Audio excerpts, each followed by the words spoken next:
Всем привет! Сегодня буду готовить очень вкусный и всеми известный торт Прага.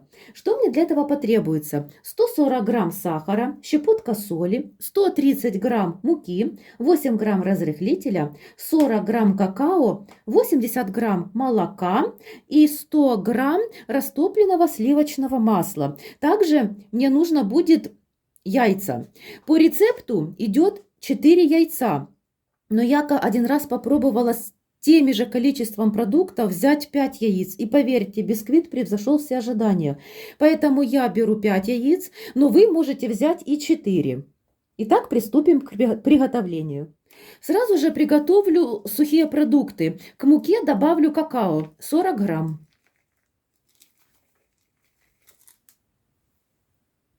И 8 грамм разрыхлителя. Это примерно 1 чайная ложка.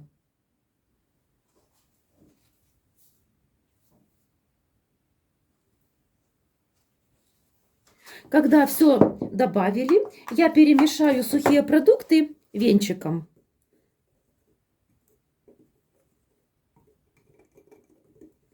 И пока отставляю в сторону. Сегодня я буду работать планетарным миксером. Можно взбивать и ручным, как вам будет удобнее. По поводу взбивания бисквита.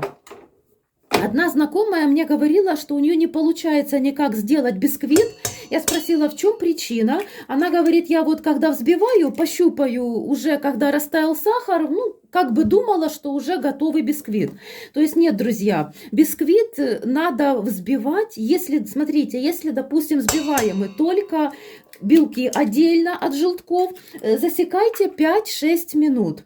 Если мы будем взбивать сейчас яйца, белки и желтки вместе, значит, лучше засекайте 8-10 минут на больших оборотах миксера. Это гарантия того, что бисквит у вас хорошо взобьется. Яйца я добавила. Также к яйцам добавляю весь сахар и щепотку соли. Соль добавляю для баланса вкуса. Все, включаю миксер, засекаю 10 минут и буду взбивать. Когда уже будет 8-я минута взбивания, на этом этапе я включу духовой шкаф на разогрев, поставлю 200 градусов и приготовлю 2 формы диаметром 18 сантиметров.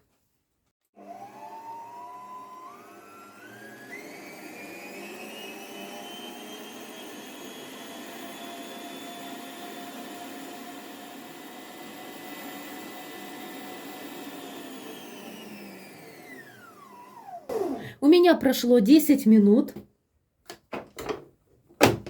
Посмотрите, как красиво взбились яйца с сахаром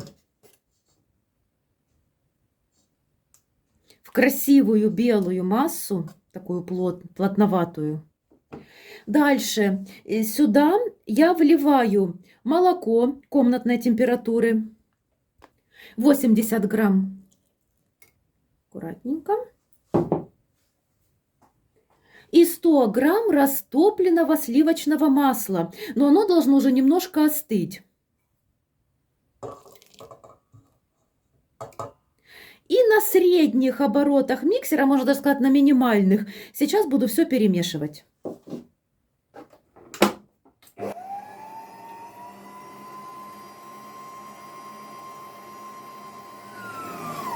Перемешиваю я недолго, примерно минуту, не больше. Теперь я достаю, снимаю с миксера свою дежу, всыпаю половину муки с крахмалами какао и аккуратными, плавными, складывающими движениями буду вымешивать тесто. Вымешивать я буду венчиком. Мне так проще и быстрее, но с венчиком нужно быть очень аккуратными. Перед тем, как вымешивать тесто, я уже включила духовой шкаф разогреваться до температуры 200 градусов. Когда я буду выпекать бисквит, я поставлю температуру 180 градусов. Долго вымешивать не нужно, чтобы не разрушить вот эту воздушную текстуру бисквита. Высыпаю вторую часть сухих ингредиентов. И также продолжаю аккуратненько вымешивать.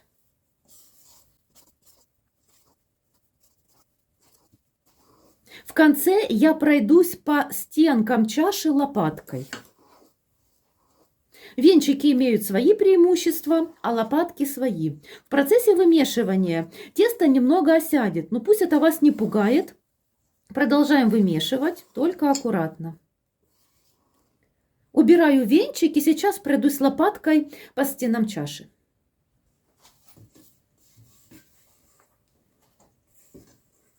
Такой бисквит, друзья, лучше выпекать накануне, то есть за день до приготовления самого торта. То есть я сейчас, когда выпеку наши бисквиты, я его поставлю, заверну в пищевую пленку после того, как он остынет, и отправлю в холодильник примерно на 4-5 часов. Все, теперь я буду перекладывать тесто в две формы. Формы диаметром 18 сантиметров. Двух одинаковых у меня, к сожалению, не оказалось. Я одну взяла вот такую форму со съемным дном, а другую просто раздвижную. Ее я обвернула фольгой. И аккуратненько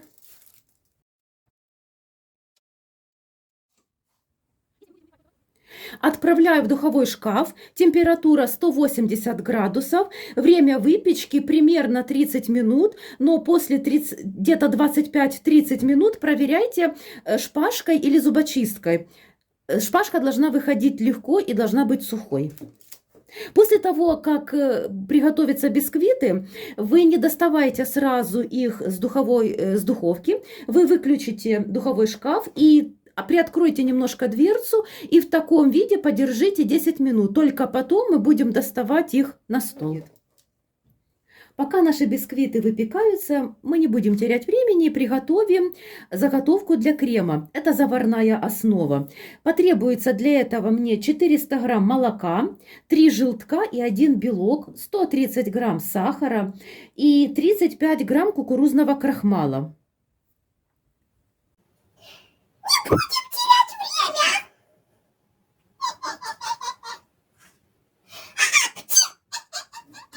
К молоку всыпаю сахар, кукурузный крахмал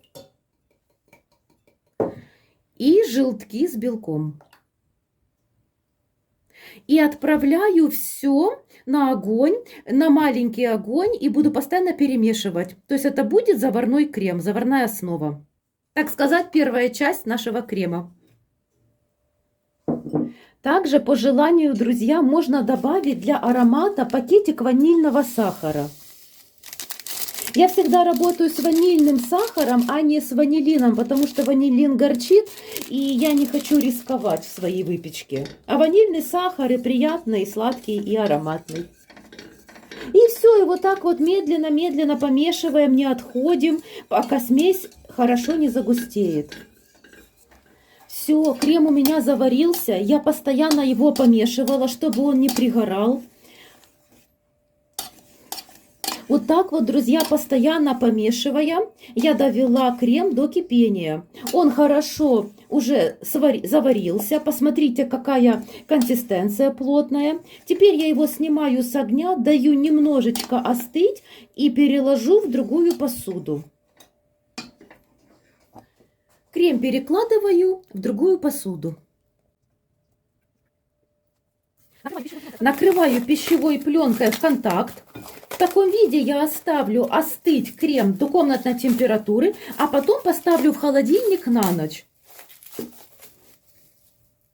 Бисквиты у меня уже выпеклись. Выпекались они ровно 30 минут. Я им, как и говорила, дала отдохнуть в духовом шкафу 10 минут с открытой дверцей. Все, они немножко уже остыли. Теперь я ножом прохожусь по краям формы. Потом переверну и достану каждый из них.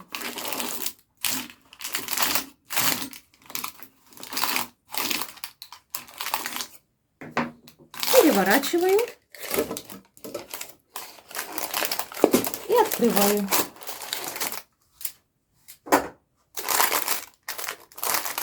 Убираю донышко, бумагу. Красота! Он еще, конечно, горячий. И второй. Пышные, хорошо подошли. Посмотрите, какие воздушные. Теперь я их заворачиваю в пищевую пленку и также отправляю в холодильник на ночь. То есть у меня заготовки все готовы, а завтра я продолжу приготовление торта.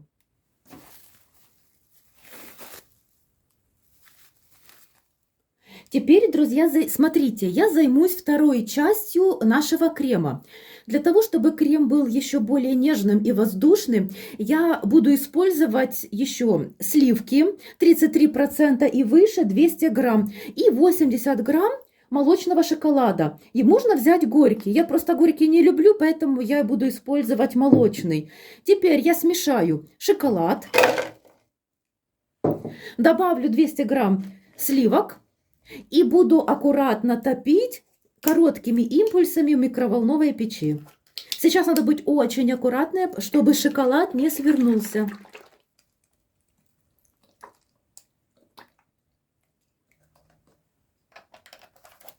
На 30 секунд ставлю в микроволновую печь, выставляю минимальную температуру. Все, прошло 30 секунд, полминуты, я достаю, я все перемешаю, опять ставлю. И так я буду повторять несколько раз, пока практически все уже не растопится. Если останутся небольшие комочки, я уже не буду дотапливать, я просто буду перемешивать, и наш будущий ганаш практически будет готов.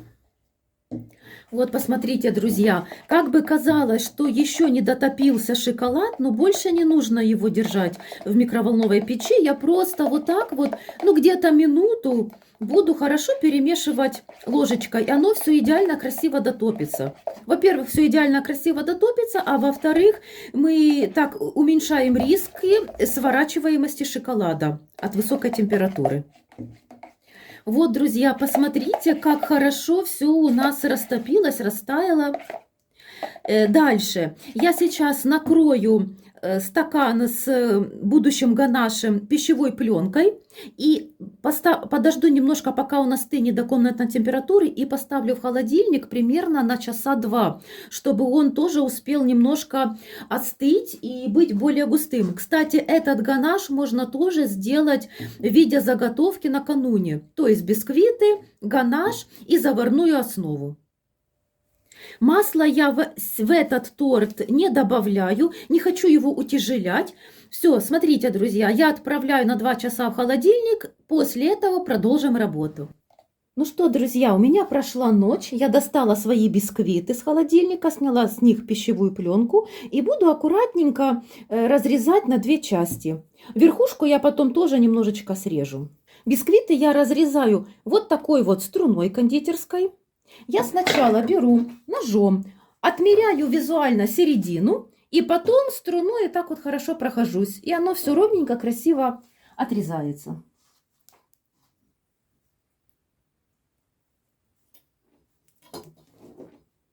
Очень удобная вещь эта струна. У нее, посмотрите, вот так вот есть отделение. То есть можно вымерять, какой бисквит, какой высоты можно отрезать.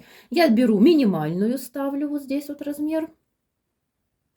И вот так вот захожу уже в надрезанное ножом место. И вот так вот аккуратно, медленными движениями. Очень хорошо, когда бисквиты все-таки стоят ночь, отдыхают. Они более податливые, более влажные. И очень удобно с ними работать. Ровно. Все красиво, ровно. Посмотрите, какой он в середине. И таким образом я еще сейчас сниму верхушку, срежу. И таким образом я нарезаю второй бисквит. В итоге у нас выходит 4 ровных, красивых, одинаковых шоколадных бисквита. Бисквит я нарезала, теперь займусь кремом. Сначала я беру сливки с шоколадом. Они уже остыли и чуть-чуть загустели. Я сейчас их буду взбивать, но недолго, где-то 1-2 минуты. Крем должен немножко загустеть, и, как всегда, мы смотрим, чтобы его не перевзбить. Ганаш, он не должен быть перевзбитый. Вот смотрим, я сейчас вам покажу, какая консистенция должна получиться.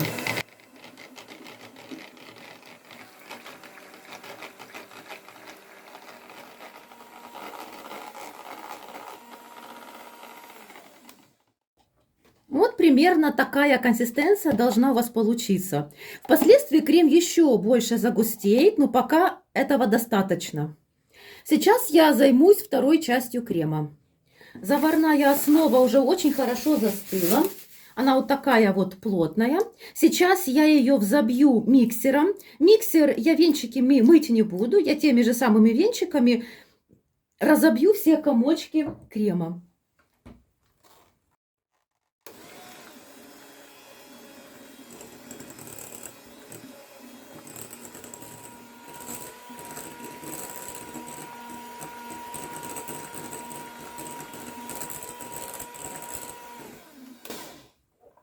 Все, крем я хорошо перемешала. Взбивала я его тоже примерно 1,5-2 минуты. И теперь я шоколадный ганаш добавлю к заварной основе. И уже венчиками перемешивать не буду. Буду перемешивать лопаткой. Это надо для того, чтобы сливки с шоколадом не расслоились. Аккуратненько. Аккуратненько перекладываем. Знаете, друзья, даже каждая отдельная часть крема сама по себе очень вкусная. А представьте, какой этот будет крем, когда это все очень хорошо сейчас перемешаю, объединю. А торт будет вообще шик, блеск, красота. Вот так вот, друзья, перемешиваем аккуратненько, как бисквит, складывающими движениями. Он еще вместе, когда будем при сборке в холодильнике, хорошо стабилизируется и будет прекрасный торт. Крем можно есть ложкой, обалденно вкусный. Все, отставляю крем и сейчас приготовлю пропитку. Для пропитки нам нужно 100 грамм молока, 30 грамм коньяка и 2 столовые ложки абрикосового джема. Если вы любите в торте больше коньяк, тогда вам лучше взять 80 миллилитров молока и 50 миллилитров коньяка. Если вы вообще коньяк не любите, тогда просто сделайте 130 миллилитров молока. Коньяк я добавляю в молоко. Абрикосовый джем идет обычно в этот торт. Но у меня, к сожалению, я не нашла абрикосовый, а взяла вот абрикос-апельсин. Думаю, сочетаться будет и тоже должно быть довольно вкусно. 2 столовые ложки джема.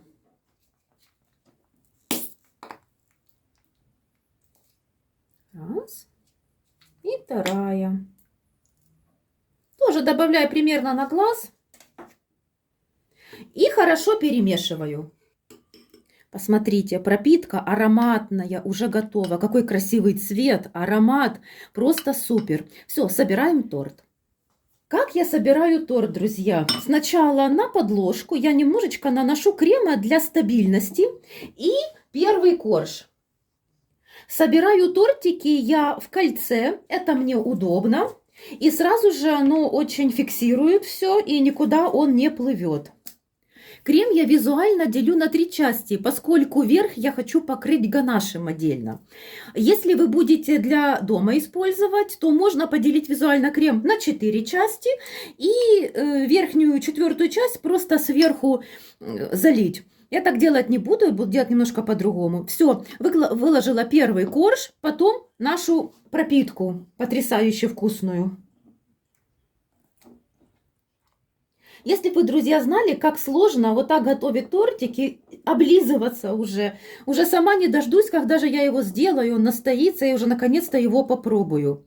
Вообще, я вам хочу сказать, я не очень люблю там шоколадные торты, но этот торт, он просто превосходит все ожидания, любые. Он настолько вкусный.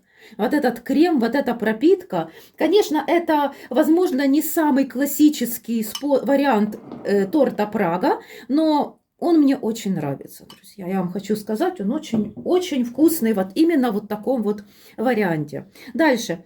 Теперь крем. Все-таки, друзья, я без кондитерского мешка никуда. Переложила часть крема в мешок, и так быстрее и удобнее. Тем более крем еще не стабилизировался, он такой жидковатый. А с мешком намного удобнее. И дальше идет, друзья, классическая сборка. Корж, пропитка, крем, корж, пропитка, крем, корж, пропитка, крем. И потом можно вот так вот разравниваю. Следующий корж по поводу времени стабилизации. Когда-то я очень спешила и поставила стабилизироваться торт на 4 часа. И этого времени оказалось мало. Торт у меня пошел в бок, он немножко поплыл. Пришлось бегом спасать ситуацию, опять его одевать в кольцо. И он еще достоял у меня так 2 часа. То есть, друзья, если стабилизация, вы даже спешите, хотя бы 5-6 часов. В идеале на ночь.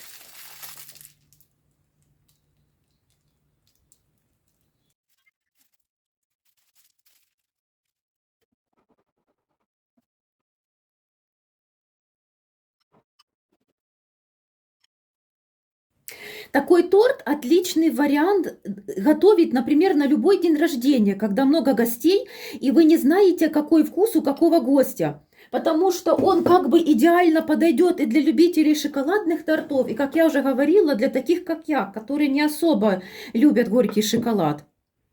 Так, тут я уже ложечкой. И я буквально оставлю, ну, буквально 1 столовую ложку, просто пройтись по бокам торта, потому что я буду украшать его по бокам крошкой с остатков бисквита, с обрезков бисквита. Верхушку я выкладываю не той стороной, где я обрезала, а этой. В этот раз так. И остатком пропитки слегка прохожусь по верху торта. И будет он у меня настаиваться примерно 6 часов. Как раз и посмотрим, как он стабилизируется. То есть, если бы я его поставила на ночь, он бы идеально 100%, там 8 часов или 9. У меня же немножечко со временем я спешу, поэтому я его ставлю на 6 часов и как раз с вами проверим. Все, торт отправляется в холодильник, и мы с вами скоро встретимся. У меня прошли ровно 6 часов. Снимаю пищевую пленку и пока не достаю торт с кольца. Почему?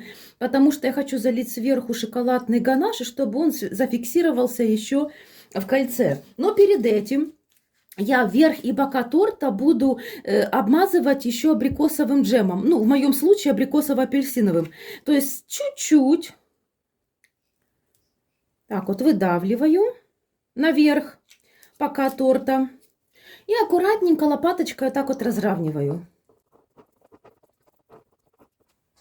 Далее отставляю торт пока в холодильник и займусь ганашем. 80 грамм молочного шоколада, можно взять черный, заливаю 30 граммами жирных сливок. Сейчас можно сделать 2 способами. Или же залить горячими сливками и хорошо перемешивать шоколад. Но я попробую сделать так. Заливаю холодными сливками и буду короткими импульсами топить в микроволновой печи. Каждый раз через 30 секунд буду доставать, перемешивать и опять ставить в микроволновую печь. И так, пока шоколад практически весь не растает. У меня буквально на 3-й раз, то есть за 1,5 минуты, растопился шоколад со сливками. Достаю свой торт и выливаю ганаш на торт.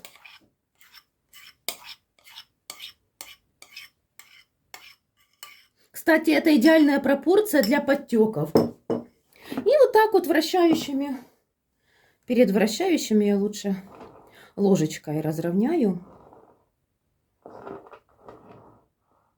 Оно сейчас быстро застынет, и все будет красиво и окейушки. Торта. Сейчас я торт поставлю в холодильник и займусь крошкой, которой я буду украшать бока торта. Те части из бисквита, которые я срезала, верхушки с 2 бисквитов, я просто вот так вот руками переминаю. Можно перемолоть в блендере. Далее я достаю торт и буду проходиться сейчас по краям ножом, чтобы отделить торт от кольца. Тортик уже у меня приготовился. Я сняла кольцо. Остатки крема немножечко нанесла на бока торта. Дальше я абрикосовым джемом буду обмазывать бока торта. Так, слегка. И распределяю так вот лопаткой. Дальше, друзья, края торта я посыпаю вот этой крошкой. Крошку я не в блендере перемалывала, а руками, поэтому она немножко более крупная. Если вы хотите более мелкую, можно перемолоть в блендере. И вот так вот аккуратненько украшаем наш торт. Вообще, друзья, я вам советую торты оставлять на ночь, минимум 8 часов. Он был немножечко еще такой мягкий у меня торт после 6 часов, поэтому, чтобы для более пущей уверенности, 8-9 часов. В идеале ночь. Торт должен провести в холодильнике, в кольце. Посмотрите, друзья, уже какой красавец, но это еще не все. В кондитерском мешке я растопила еще немного ганаша с теми же пропорциями и сделаю произвольные какие-нибудь узоры сверху.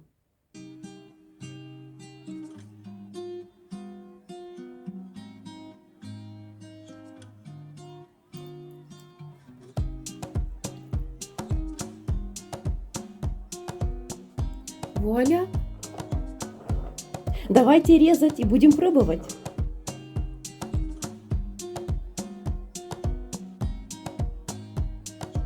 Очень мягкий торт, очень хорошо режется.